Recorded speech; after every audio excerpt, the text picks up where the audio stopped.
explain this, but this right here is considered by the AP World History people to be Southeast Asia.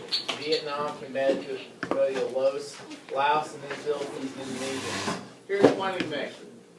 All they want you to know about Southeast Asia are what two groups of people most deeply influenced their culture. Y'all need to listen to this. China. We talked about the Tang invading into southeastern Vietnam, and Southeast Asia, Vietnam, and leaving behind a cultural legacy. The other one's going to be India. You might say, wait a second, you said Islam. Yes and yes. The people who spread Islam to Indonesia are Indians who had converted to Islam. And then they spread it to Indonesia. So, India and Southeast and China are the two biggest cultural influences in Southeast Asia. So just know that conceptually. This is just a couple of odds and ends type stuff before we get going. You would have seen in eastern China diasporic communities of Muslims. Does Islam spread in China? Does Islam spread in China besides these little communities that pop up? No. No, we've talked about the difficulties monotheistic religions have in spreading in China. You will see in merchant communities. Just a funny or an interesting thing, you guys have probably heard of Aladdin and the Tales of the 1001 Arabian Nights. Aladdin is Chinese. What? Oh, you're gonna lose. I think it was. I thought you had to ruin that. But that just shows you that there is parts of China that are part of the Muslim world. It's just he's Chinese. And the actual story of the 1001 Arabian Nights, he's a Chinese dude. He's not a Muslim dude. Oh, he is Muslim, just not Arab. Alright. Did I ruin that? No. Yes. For me, it's boring anyway. I love Aladdin. Thank you. What about Why does Mulan? ethnicity affect the movie? Alright. Now, guys, I need to point something out. We've talked about trade within this zone of the Indian Ocean a lot. Please listen. Ah, yeah, yeah. Look what you started. What? Alright. We talked about Indian Ocean trade in this region a lot. We talked about all the interactions, Abbasids, Arabian Peninsula, North Africa, East Africa, India. I don't really feel like I need to go over that anymore. I feel like I covered that time blue in the face. There is a part of Indian Ocean trade I don't have to go into depth on because I've gone into so much depth here, so I've given you enough if you ever see an essay, you'll be fine. I want you to just be aware of something else. So this is kind of the western half of Indian Ocean trade. There's also Indian Ocean trade here. Okay? Who do you think besides the natives that live here in Southeast Asia are the two groups of people most involved? China, India. Right. China is a naval power. This should make sense to you. We've talked about Chinese technologies that help transportation, the dial, the compass, the astrolabe. So they are also a naval power. It's just for the Chinese, which one is the most important trade route? This. Right. Now, will you see Chinese merchants on the east coast of India? Absolutely. And as a result of their trade with India, are they exposed to all the goods that are here? Yes. Okay. So China, by extension, is part of the Indian Ocean naval trade. As a rule of thumb, though, you would have never seen Chinese naval vessels in this part. That's a rule of thumb. There's at least one instance where there's a Chinese merchant who goes all the way to the east coast of Africa. You're going to get that in the next unit.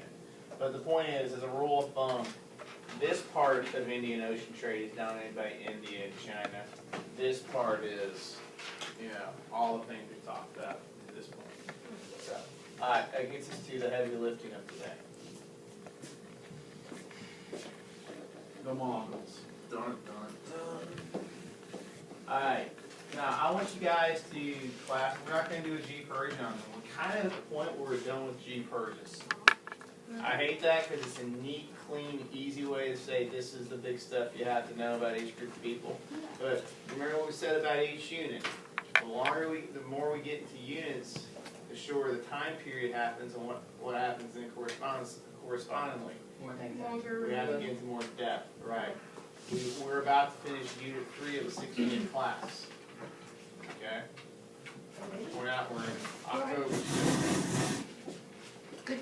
Good boy, yes it is. Alright. Again, one of the things that separates the, I don't want to sound like one of those teachers who's fooling himself, but one of the things that we do a good job of in this class is we'll get to the end. A lot of world history classes don't get to the end, and that really screws their students over. Like, here, let's not talk about how good I am, let's talk about how lame other people are. Northside last year got to Christopher Columbus. Oh. That's not it. In a related story, they had like 3 kids out of 30 passed the AP exam. So, wait a minute.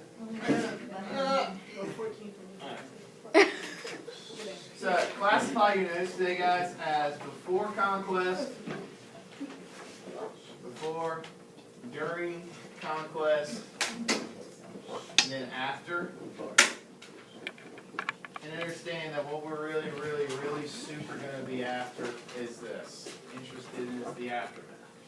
That's what we're really interested in.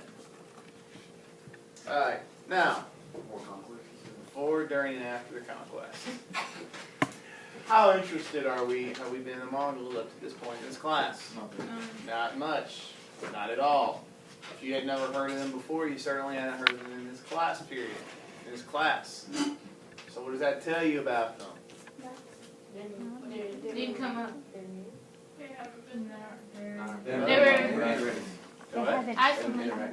They don't have major interactions. Right. This is the Mongols before this. Now, let me also use a date. We're going to call this the century of the Mongols. You need to always think of the 13th century as the century of the Mongols. That's important. All right, this is the traditional Mongol homeland. Now, just to point out, that's the closest major trade route to them. They're in the butt crack of nowhere. They are as far in the backwoods as possible. So they're, up to this point, they're not involved in major global interactions at all. Another thing that makes them unique is they are nomadic pastoralists. Nomadic pastoralists. So what does that mean? They move around a lot. How do they provide for themselves? Herding. Pastoral. Pastures. Herders. What do they herd? They exclusively herd one thing. This is important. Horses. They drink horse milk.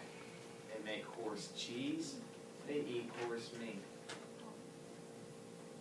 Many people believe, it would have been common for a Mongol to go his entire life without ever eating a vegetable. They're not agricultural at all.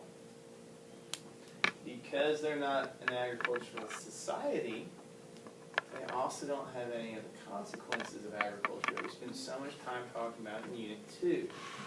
What are the consequences of agriculture? Population gets really big. So they have a small population. They don't have their own writing system. What else? Alright. No cities.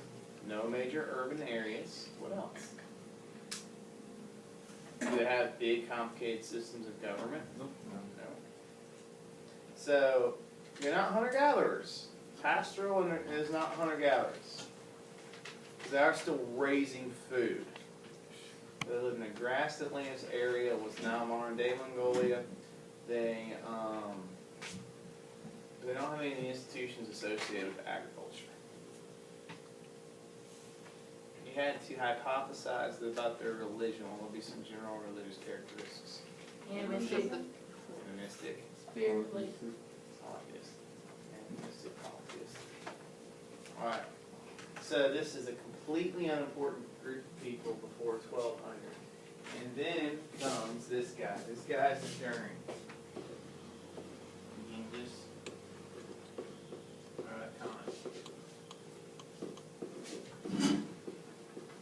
Genghis Khan. That's a K. There we go. Is that T-I-I-S? G-I-S. G-H-E and G-H-I-S. Genghis Khan. In 15 years, let's start with this. Genghis Khan is, before Genghis Khan, the Mongols were organized into various different clans. He unites the Mongols. And within 15 years of his uniting the Mongols, he leads them on a war of conquest. And in 15 years, that's his empire. It's Genghis Khan is the greatest conqueror in world history. It will have the largest land-based empire in the history of mankind. You're like, Quattro, that's stupid. How can a small population that has no technology, no advancements, is backwoods of nowhere with no major interactions, in 15 years go from nothing to that? That's dumb. Fair question. The Mongols had a couple of advantages. The first one was this. They're the first army in human history that's almost exclusively cavalry. Nothing but horses. Most soldiers in world history fought how? On foot. And you might have a division of cavalry. Their army was cavalry.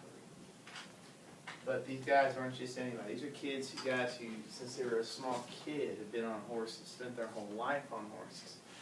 And because they're so skilled as riders, they were able to do something that no other group of soldiers has been able to do up to this point. They could shoot bows and arrows off a horseback. That's a massive problem if you're a group of foot soldiers fighting them. You know, if Jake's a foot soldier and I'm on a horse with a bow and arrow, and he has a shield and a sword, who's going to win that? Me. I'm going to shoot him dead. But here's the thing. What if Dante and Jake and Jordan and Chelsea and Kelly all attack me with shield and sword, and I'm on horseback with bow and arrow? I still will kill them all dead. You have more time. I have more range and I have more speed. This negates the repeated. Negates the repeated numerical advantage that they're going to have. They're going to, even though they're easily going to be able to defeat armies much larger than them. This was the typical Mongol battle strategy. Find enemy. Circle enemy. Right, circles around enemy. Pump arrows into enemy until everyone's dead. Lather, rinse, repeat. You couldn't even freaking run for your life because they had you trapped. Didn't matter if you had 4 times the soldiers they had. You were done. Even with armor? They used to laugh at knights. They used to just do horrific things to knights when they did come into combat with them. Because knights never fought. Okay, a European army might have had 50 knights. And they're slow and they're in a tin can. And yes, their bows can penetrate weak points in armor. Plus, all I had to do was shoot the horse. So, they're a nightmare. They're just a nightmare for anywhere to fight. The other thing that A nightmare? Okay. it's always serious in this class. There's never room for funny things. Okay. I don't appreciate that. So, I already told you the Tom. Yeah, okay. I told you Tom's story. I was thinking about How did that bring up? I had